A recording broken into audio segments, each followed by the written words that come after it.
মাননীয় স্পিকার, যে কোনো সময় সবচেয়ে বেশি হতাশ হলাম আওয়ামী লীগের সময় যে বক্তব্য দিয়েছে মন্ত্রী সাহেব সেটাই দিচ্ছেন। আমি প্রশ্ন করেছি 750 কোটির জায়গায় 17 কোটি টাকা 17,000 কোটি টাকা খরচ হলো বলে শুনছি। আন্ডারপাস কোথায় গেল, ওভারপাস কোথায় গেল, এবং অনুমোদিত ওভারপাসটি কেন হলো না?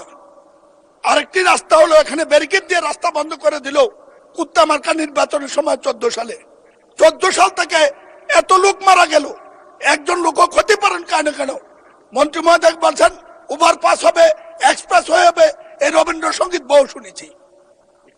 মানুষ আমাদেরকে শান্তি মনে মরতে দেন। উনার প্রত্যেকটি কথা সরকার যা সচিবরা যা বলে দিয়েছে, ওই যারা টাকা লুণ্ঠন করেছে তারা শিখিয়ে দিয়েছে, সেটাই উনি বলেছেন। মাননীয় মন্ত্রী প্রশ্ন করেন, প্রশ্ন নাই কোনো? বলছি মাননীয় মন্ত্রী,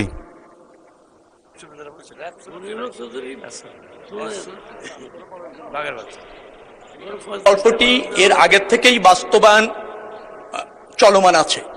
আমরা সেখানে কেবলমাত্র নকশা সম্প্রসারণ করে বাজেট অ্যাডজাস্ট করে আমরা কাজ করতে পারছি।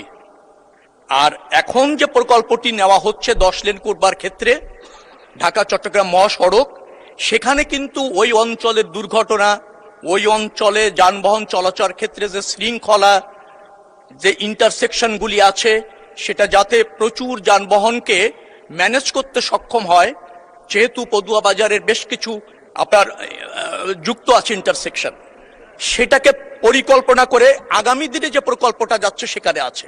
অর্থাৎ পূর্ববর্তী সরকারের আমলে যে প্রকল্পটা হয়েছিল সেই প্রকল্প যতটুকু সংশোধন করা দরকার ততটুকু আমরা করতে পারছি, এর বেশি ওই প্রকল্পে করা সম্ভব হচ্ছে না।